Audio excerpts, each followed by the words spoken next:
Hello विद्यार्थी मित्रांनो, मी तुमचा एज्युकेटर अरविंद आणि तुमचं स्वागत आहे ग्लोबल ऑनलाईन मध्ये. मित्रांनो, महाराष्ट्र लॉ सीईटी 2 आणि 3 तारखेला होणार आहे. जसं की आपल्याला माहिती आहे, आपले हॉल तिकीट पण आलेले आहेत. आता परीक्षेच्या दिवशी तुम्हाला ज्यावेळेस परीक्षेला जायचं असेल, त्यावेळेस कुठल्या गोष्टी आपण लक्षात ठेवायला पाहिजे, कुठली काळजी आपण घ्यायला पाहिजे, कुठले डॉक्युमेंट्स आपण न्यायला पाहिजे आणि परीक्षा हॉलमध्ये काय सिच्युएशन असते, या सगळ्या गोष्टी आपण आजच्या व्हिडिओमध्ये डिस्कस करणार आहोत. तर मित्रांनो, व्हिडिओ शेवटपर्यंत नक्की पहा. मित्रांनो, जसं की आपल्याला माहिती आहे, आपल्या परीक्षेचं स्वरूप जे असणार आहे ते सीबीटी म्हणजे कॉम्प्युटर बेस्ड टेस्ट असणार आहे. 120 मार्काची ही परीक्षा असणार आहे. 120 तिथे प्रश्न तुम्हाला सॉल्व्ह करायचे आहेत आणि 120 मिनिटांचा वेळ म्हणजे 2 तासांचा वेळ तिथे दिलेला असणार आहे. इथे निगेटिव्ह मार्किंग सिस्टम तुम्हाला नसणार आहे. प्रत्येक प्रश्नाला 1 मार्क असणार आहे, हे आपण पाहिलेलं आहे. काही विद्यार्थ्यांना ही आयडिया नसते की इथे निगेटिव्ह मार्किंग सिस्टम नाही, तर त्यांच्यासाठी सांगतोय.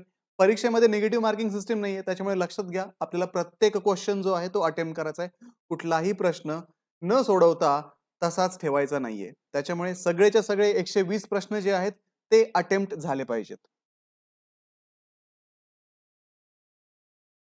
दुसरी गोष्ट हॉल तिकीटच्या बाबतीत, आता आपल्या सगळ्यांचे हॉल तिकीट आलेच असतील, तुम्ही डाउनलोड पण केलेले असतील.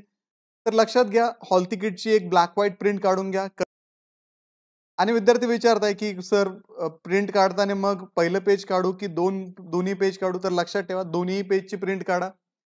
काही फरक पडत नाही. थोडे पैसे एक्स्ट्रा जातील, पण तुमच्याकडे कंप्लीट हॉल तिकीट असेल. दोन्ही पेजची प्रिंट काढल्यानंतर इथे तुम्हाला please affix your recent colour photo and sign across it दिलंय. तर तिथे तुम्हाला तुमचा एक रिसेंट कलर फोटो काढलेला असेल, तो फोटो तिथे चिटकवायचा आहे आणि त्याच्यावरती तुम्हाला साइन करायची आहे. तर हवं तर तुम्ही जी साइन आहे ती एक्झाम हॉलमध्ये गेल्यानंतर तिथे करा. सध्या फक्त त्याच्यावरती फोटो तुम्ही स्टिक करून घ्या. त्यानंतर तुमच्या हॉल तिकीट वरचा जो डेटा आहे तो कम्प्लिटली चेक करून घ्या. किती डेटला आपली एक्झाम आहे? एक्झामचा टायमिंग काय आहे? त्याच्यानंतर आपलं एक्झाम सेंटर कुठलं आहे? या गोष्टी पहिले लक्षात घ्या. तुमचं नाव व्यवस्थित त्याच्यावरती आलंय का? तुम्ही 10वीच्या मार्कशीटनुसार त्याच्यावरती नाव टाकलेलं असेल, ते एकदा व्यवस्थित चेक करून घ्या. त्याच्यानंतर इथे कॅन्डिडेट सिग्नेचर आणि इन्व्हिजिलेटर सिग्नेचर खाली दिलेलं आहे, तर तिथे सिग्नेचर आत्ता करू नका. To be sign in front of invigilator सांगितलेलं आहे. म्हणजे तुम्हाला तुमच्या इन्व्हिजिलेटर समोर तिथे साइन करायची आहे. त्याच्यामुळे आत्ताच ते साइन वगैरे करून ठेवू नका. एक्झाम सेंटरवरती जाल त्यावेळेस इन्व्हिजिलेटर तुमची अटेंडन्स घेताना तुम्हाला तिथे साइन करायला लावतील. त्यामुळे तिथे साइन करू नका. कुठल्याही प्रकारची साइन आता करूच नका. एक्झाम सेंटरवरती गेल्यानंतर व्यवस्थित इन्व्हिजिलेटरला विचारा. ते मग तुम्हाला सांगतील की कुठे-कुठे साइन करणं गरजेचं आहे. त्यानंतर विद्यार्थी मित्रांनो, दुसरी गोष्ट म्हणजे एक्झामला जाताना आपल्याला काही डॉक्युमेंट्स न्यायचे आहेत. जसं की तुमची आयडेंटिटी प्रूफ जे आहे ते न्यायचंय. आता इथे तुम्ही आधार कार्ड नेऊ शकता, ई-आधार नेऊ शकता, pan card, passport, voter ID, driving licence permanent जे असेल ते नेऊ शकता, बँक पासबुक विथ फोटो नेऊ शकता. हे फक्त तुमची आयडेंटिटी व्हेरिफाय करण्यासाठी, म्हणजे हॉल तिकीट ज्या व्यक्तीचं आहे तोच व्यक्ती तुम्ही आहात का हे व्हेरिफाय करण्यासाठी आयडेंटिटी प्रूफ लागतं. आता बरेचसे विद्यार्थी जे आहेत ते मॅरिड आहेत, म्हणजे ज्या मुलींची नावं फॉर्मवरती एज्युकेशन डॉक्युमेंटनुसार म्हणजे माहेरच्या नावाने त्यांनी फॉर्म भरलाय, पण त्यांच्याकडचे जे डॉक्युमेंट आहेत ते आता सासरच्या नावाने आहेत. तर अशा विद्यार्थ्यांनी लक्षात ठेवा, जाताना आपलं हॉल तिकीट आणि मॅरेज सर्टिफिकेट जे असेल ते मॅरेज सर्टिफिकेट घेऊन जा. ठीक आहे? तर तुम्ही मॅरेज सर्टिफिकेट काढलं असेल, मॅरेज सर्टिफिकेट न्या. कुणाकडे निकाहनामा असेल तो घेऊन जा. आता मित्रांनो, ज्या विद्यार्थ्यांचं सकाळच्या सेशनमध्ये एक्झाम असणार आहे, त्याच्यामध्ये रिपोर्टिंग टाइम तुम्हाला 7चा दिला असेल. गेट क्लोजर टाइम हा 8चा दिला असणार आहे. एक्झामिनेशन टाइम जो आहे तो 8:30 ते 10:30 असणार आहे. त्याच्यामुळे लक्षात ठेवा, 7 वाजता तुम्ही कमीत कमी एक्झाम सेंटरवरती जायला पाहिजे. जर काही अडचण आली तर 8च्या आत तुम्ही तिथे पोहोचायला पाहिजे. शक्यतो 7चाच प्लॅन करा. 8च्या आत तुम्हाला तिथे गेटच्या आतमध्ये जावं लागेल. त्याच्यानंतर 8:30ला तुमची एक्झाम होईल.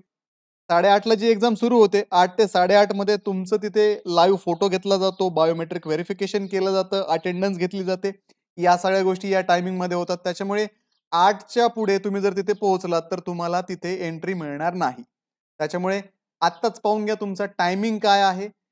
तुमचं सेंटर जर खूप दूर लोकेटेड असेल, तर त्यानुसार तुमचं ट्रॅव्हल प्लॅन करा. लक्षात घ्या, बऱ्याचशा विद्यार्थ्यांचे जे सेंटर आहेत ते जवळ-जवळ 120 किलोमीटर पर्यंत आलेले आहेत. दुसऱ्या जिल्ह्यामध्ये सेंटर आलेले आहेत. जसं तुम्ही सेकंड प्रेफरन्स दिला असेल त्यानुसार.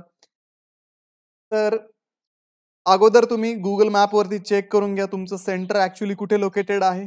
त्याच्यानंतर दुसरी महत्त्वाची गोष्ट, तिथे पोहोचण्याची काय व्यवस्था आहे. तुमच्याकडे जर स्वतःची कार, बाईक असेल तर तुम्ही त्याने जाऊ शकता. जे लोक बसने जाणार आहेत बसचे टायमिंग आजच विचारून घ्या, त्याच्यानुसार तुम्ही प्लॅन करा. ठीक आहे विद्यार्थी मित्रांनो.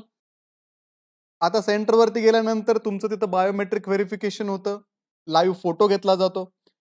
तुमचे लॉग इन डिटेल तुम्ही लक्षात ठेवा. तुम्ही सीईटी सेलच्या वेबसाईटवरती लॉग इन करण्यासाठी तुमच्या प्रोफाईलला जे डिटेल्स वापरलेत ते तिथे लक्षात ठेवा. तुमचा ईमेल आयडी कुठला वापरलाय तो लक्षात ठेवा, कारण तो तिथे तुम्हाला लागणार आहे. एक्झाम हॉलमध्ये तुम्हाला कुठल्याही प्रकारचं book, calculator, mobile phone, electronic gadget या गोष्टी अलाउड नाहीये. त्याच्यामुळे या गोष्टी एक्झाम हॉलमध्ये इवन गेटच्या आतमध्ये तुम्हाला अलाउ करणार नाहीयेत. त्याच्यामुळे लक्षात ठेवा या गोष्टी सोबत नेऊ नका, पहिली गोष्ट. दुसरी गोष्ट, जर नेल्या या गोष्टी सोबत तर तुमच्या जबाबदारीवरती तुम्हाला त्या बाहेर ठेवाव्या लागतील. पाण्याची बॉटल तुम्ही नेऊ शकता. त्याच्यानंतर पेन्सिल आणि पेन तुम्ही सोबत घेऊन जाऊ शकता. तुम्हाला तिथे रफ वर्क करण्यासाठी पेपर दिले जातील, त्याच्यावरती तुम्ही रफ वर्क करू शकता. हवे तेवढे पेपर तिथे मिळतात. पेपर झाल्यानंतर तुम्हाला ते परत सबमिट करावे लागतात. त्याच्यानंतर जे फिजिकली हँडिकॅप कॅन्डिडेट असतील त्यांनी आपले डिसेबिलिटी सर्टिफिकेट घेऊन जा. एक्झाम कंडक्ट इथे दिलेला आहे. एक्झाम कंडक्ट मध्ये तुम्हाला अटेंडन्स शीट वरती साइन करणं कंपल्सरी आहे, त्याच्याशिवाय तुमची अटेंडन्स कन्सिडर केली जाणार नाही. कॉपी किंवा आन्सर शेअरिंग तिथे चालणार नाही. सीसीटीव्हीचा सर्व्हिलन्स तिथे असतो, सीसीटीव्ही बसवले असतात. कुठलाही गैरप्रकार तिथे केलेला चालत नाही. ठीक आहे मित्रांनो. तर या गोष्टी लक्षात ठेवा. सगळ्यात महत्वाचं म्हणजे हॉल तिकीट डाउनलोड करा, प्रिंट काढा, त्याच्यावरती recent passport colour photograph stick करा. त्या फोटोग्राफच्या अक्रॉस तुम्हाला साइन करायची आहे. ती साइन तुम्ही इन्व्हिजिलेटर समोर करा. खाली हॉल तिकीट वरती पण तुम्हाला इन्व्हिजिलेटर सोबत समोर एक साइन करायची आहे, ते पण तुम्हाला तिथं करायचंय. दुसरी महत्वाची गोष्ट, आयडेंटिटी प्रूफ घेऊन जा. जे मॅरिड आहेत, त्यांच्या नावामध्ये चेंज आलेला आहे, अशा विद्यार्थिनींनी आपले मॅरेज सर्टिफिकेट सोबत घेऊन जा.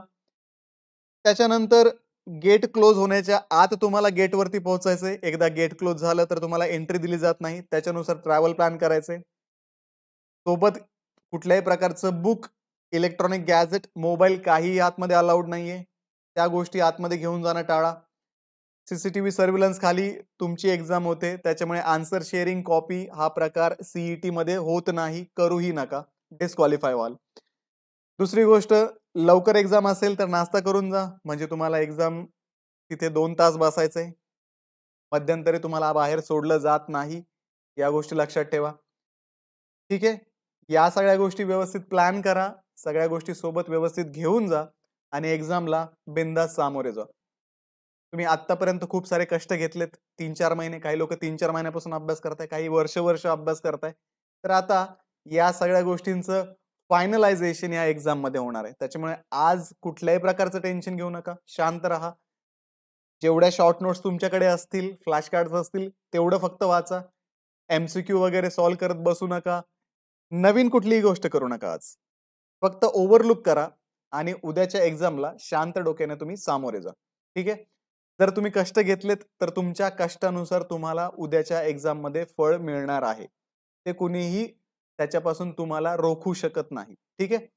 कॉन्फिडंट राहा, काळजी करू नका. जर तुम्ही कष्ट घेतलेत तर तुम्हाला त्या कष्टाचं फळ नक्की मिळणार. तर हे होतं एक्झामच्या कंडक्ट विषयी. एक्झामला काय घेऊन जायचं, एक्झामला कसं जायचं, या सगळ्या गोष्टी लक्षात घ्या. व्हेरीफाय करा सगळ्या गोष्टी आणि मगच घरातून एक्झामसाठी निघा. ठीक आहे. तर भेटूया पुढच्या व्हिडिओमध्ये. तुम्हाला एक्झामसाठी बेस्ट ऑफ लक. व्हिडिओला लाईक करा, तुमच्या मित्रांना व्हिडिओ शेअर करा, ग्लोबल ऑनलाईनला सबस्क्राईब करा, कारण एक्झाम नंतर जे अपडेट्स येणार आहेत एक्झाम विषयी ते मी रेग्युलरली अपडेट ते करत राहणार आहे. त्याच्यामुळे ते तुम्हाला लगेच नोटिफिकेशन मिळून जातील आणि कुठलंही महत्त्वाचं नोटिफिकेशन तुमच्या पाहण्यातून सुटणार नाही. तर भेटूया पुढच्या व्हिडिओमध्ये. एक्झामचं प्रिपरेशन करा, एक्झाम व्यवस्थित द्या. थँक्यू.